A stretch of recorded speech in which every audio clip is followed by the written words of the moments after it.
نبی کی پیاری ہے سیرت، سیرت ہی سیرت، سیرت ہی سیرت، پیارے نبی کی پیاری ہے سیرت۔ میں ایک عام سا طالب علم ہوں، مفتی صاحب نے گفتگو مجھے بلایا تو یہ میری ایک سعادت ہے سیرت کی مجلس میں جانا۔ کائنات کی سب بہترین مجالس میں حسین ترین، پاکیزہ ترین، اجلی ترین، دونوں جہانوں کی خیروں کا مجموعہ سیرت کی مجالس ہیں۔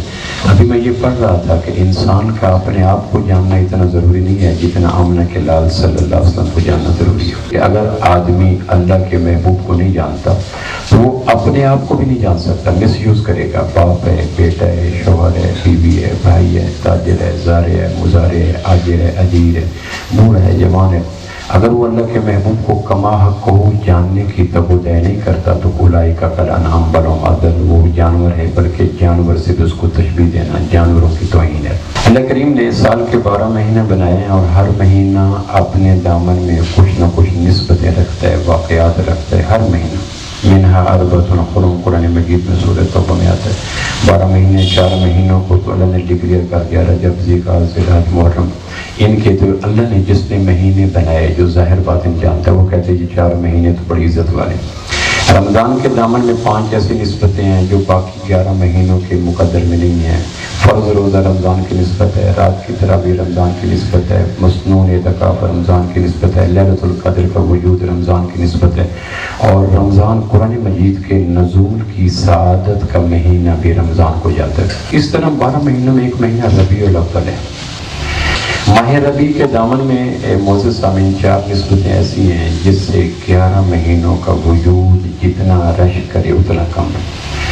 آمنہ کے لال صلی اللہ علیہ وسلم کی ولادت اس مہینے میں ہوئی، آمنہ کے لال صلی اللہ علیہ وسلم کی بعثت اس مہینے میں ہوئی، آمنہ کے لال صلی اللہ علیہ وسلم کی ہجرت اس مہینے میں ہوئی، آمنہ کے لال صلی اللہ علیہ وسلم کی رحلت اس مہینے میں ہوئی۔ ولادت، بعثت، ہجرت، رحلت، یہ چاروں بلا خوف تردید ان واقعات کا امتزاج اور نسبت ماہ ربیع کی طرف ہے، کسی اور کی طرف نہیں ہے۔ ربیع آتا ہے تو دلوں میں ایک نکھار آتا ہے، خوشی آتی ہے، اطمینان آتا ہے۔ جس طرح نباتات کے اوپر موسم بہار آتا ہے نا، ہمارے یہاں فروری کے مہینے میں کونپلیں، شاخیں، پتے، غنچے، پھول، پھل، شاخیں، شاداب روتیں آتی ہیں تو ایک خوشی آ جاتی ہے کہ موسم بہار آ گیا۔ اندھوں کی آنکھوں میں بھی کسی درجے قرار آ جاتا ہے، پنچھی مطمئن ہوتے ہیں، موسم خوشگوار ہوتا ہے، باد نسیم کے جھونکے چلتے ہیں، ایک پوری کائنات میں خوشگوار کی فضا آ جاتی ہے۔ علم تر کیف ضرب اللہ مثلا کلمۃ طیبۃ کشجرۃ طیبۃ۔ اسلام کیا ایک پودا ہے، پودے کے بہار و خزاں کے موسم ہوتے ہیں تو اسلام کا بہار بھی آتی ہے، اسلام کے خزاں بھی آتی ہے۔ سو قدرت نے ہماری بیچارگی پر ترس کھاتے ہوئے اسلام جیسی مانوی چیز کو مادی چیز سے تشبیہ دی، کشجرۃ طیبہ۔ اسلام ایک پودا ہے تو پودے کی ہریالی میں 2 چیزوں کا بڑا کردار ہوتا ہے۔ پانی کا، پانی پودے کو 2 ملتے ہیں، ایک پانی جو بارش کے روپ میں ہوتا ہے جس کو ماء مبارکہ کہتے ہیں، اور ایک پانی جو زمین کی رگوں میں چلتا ہے جو روز H2O کے روپ میں ہم پودوں کو موٹر پمپ سے اور ٹیوب ویل سے اور کنووں سے نکال کے دیتے ہیں۔ آپ حیران ہوں گے کہ عیسیٰ علیہ السلام کے جانے کے بعد 600 سال کہتے ہوئے دانتوں کو پسینہ آتا ہے، 600 سال تک نہ آسمان سے بادل برسا آسمانی کتاب کے روپ میں، نہ کوئی نبی آیا جس کی سیرت مل جائے۔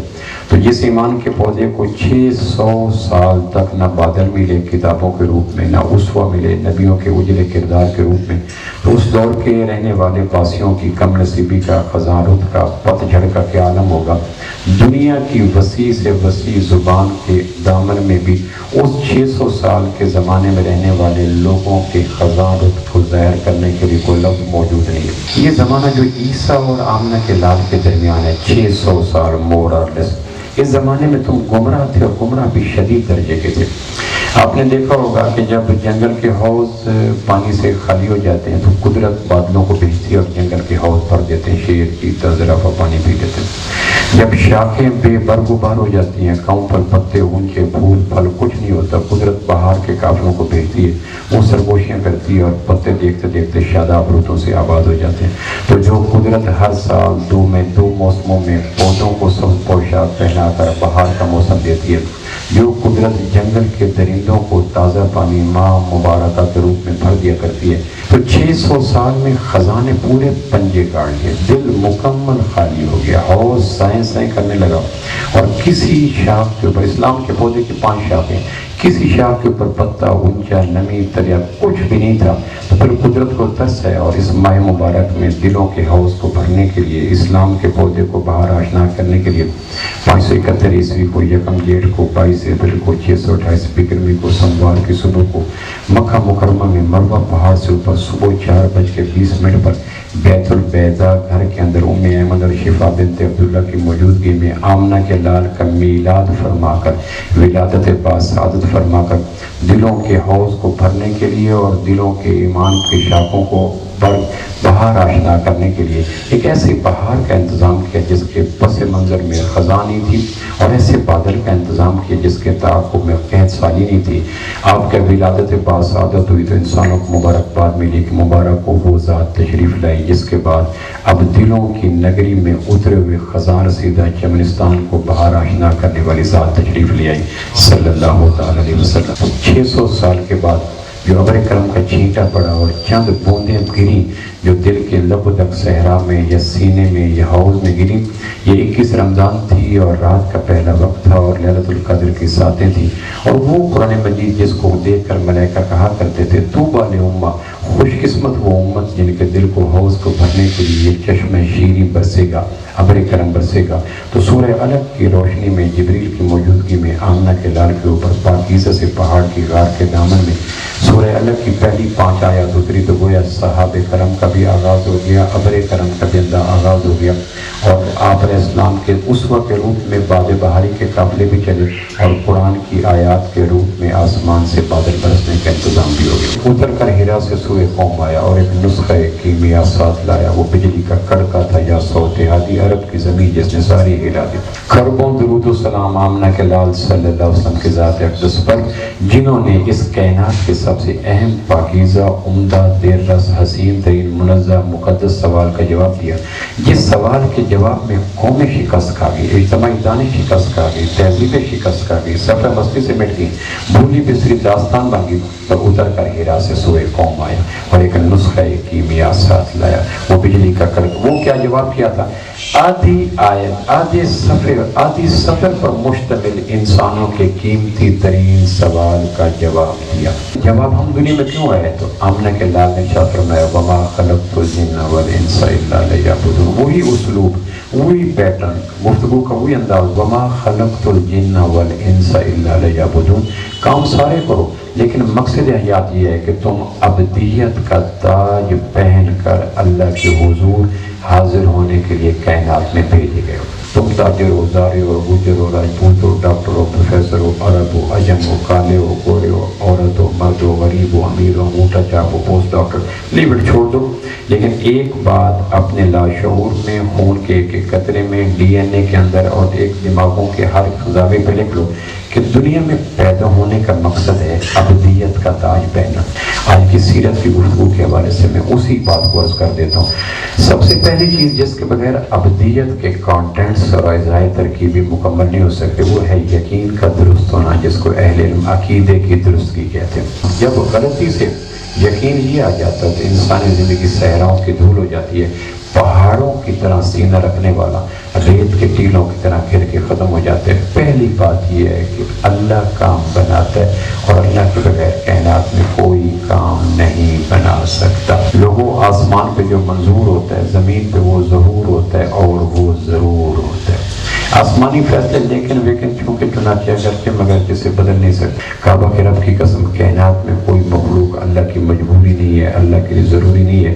ہاں ہر مخلوق کی مجبوری اللہ ہے، ہر ایک کے لیے ضروری اللہ ہے۔ یہ پہلی بات ہے کہ کائنات میں وہ ہوتا ہے جو اللہ چاہتا ہے، اور اللہ کی چاہت کے آگے کائنات کا کوئی انسان بند نہیں باندھ سکتا۔ ممکن ہو تو 2 رکعت نفل پڑھ کے اللہ سے صحیح یقین مانگا کریں کہ اللہ وہ یقین جو تیرے ہاں مطلوب ہے اور عمل کو محمیز لگاتا ہے اور قیامت کے سکیل میں تلے گا اور شرک کے صحراؤں سے نکالتا ہے، مجھے وہ یقین عطا کر چکے قیامت پر دن بیریئر اور سٹیکر اور بیج اور جملے اور نعرے اور دعوے ان کا تو وزن نہیں ہوگا، قیامت والے دن تو وزن ہوگا عمل کا۔ سیکنڈ ون چیز جس کے بغیر ابدیت ممکن نہیں ہے وہ 5 وقت کی نماز ہے۔ نماز پہ کمپرومائز نہیں کیا جا سکتا۔ آپ اندازہ کریں جب کائنات کا سب سے بڑا گھر مکمل ہوا بیت اللہ، اور سب سے بڑے ٹھیکیدار ابراہیم علیہ السلام، اور سب سے بڑی لیبر حضرت اسماعیل علیہ السلام۔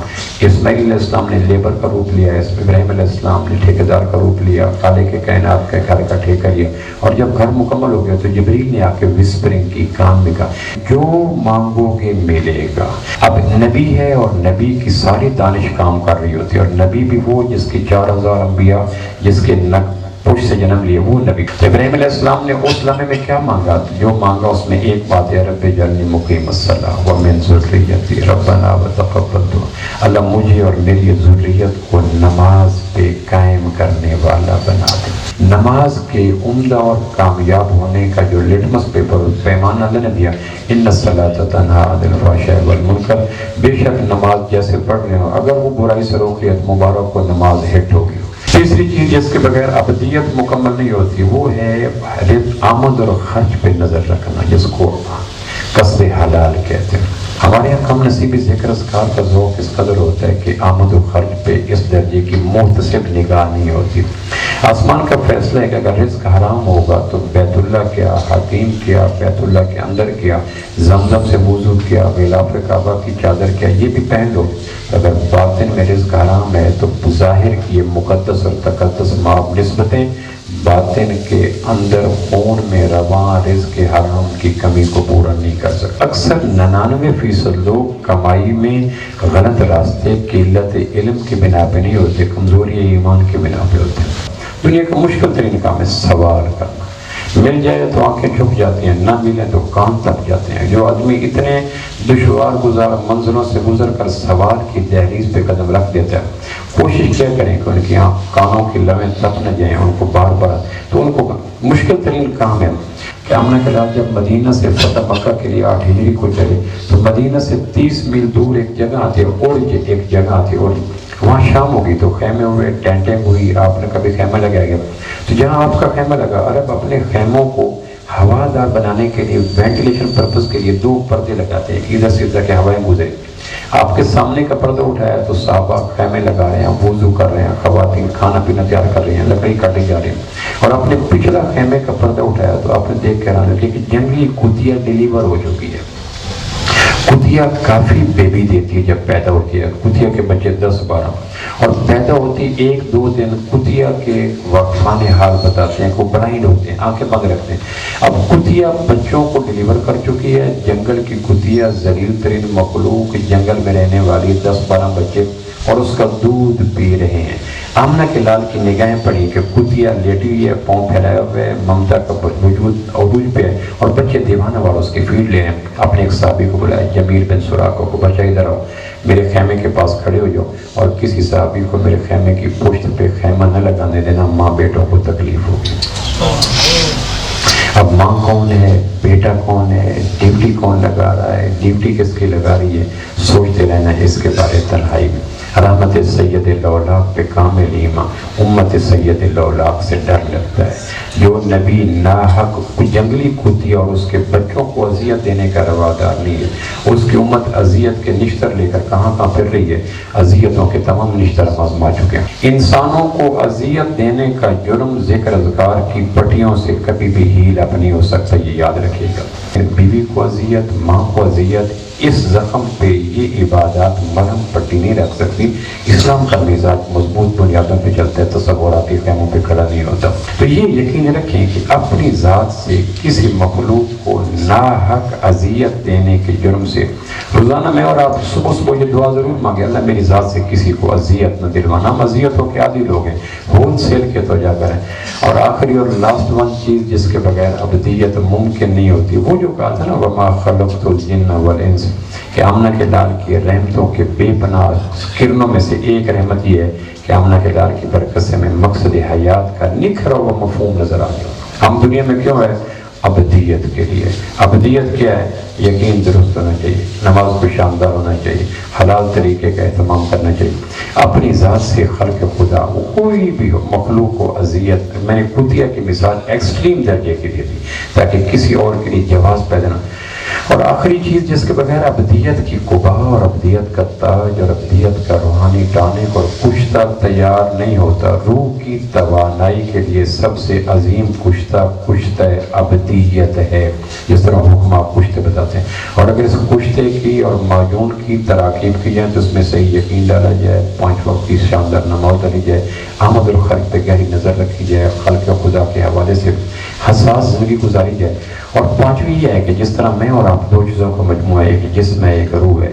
جسم کو ڈھانپنے کے لیے لباس ہے اور روح کو ڈھانپنے کے لیے بھی لباس ہے۔ یہ دونوں چیزیں جسم کی ضروریات ہیں، لباس کی ضروریات ہیں، جسم کے پرہیز ہیں، روح کے پرہیز ہیں، جسم کے منکرات ہیں، روح کے، یہ دونوں چیزوں کی تفصیل آتی ہے۔ پیارے نبی کی پیاری ہے سیرت، پیارے نبی کی پیاری ہے سیرت، سیرت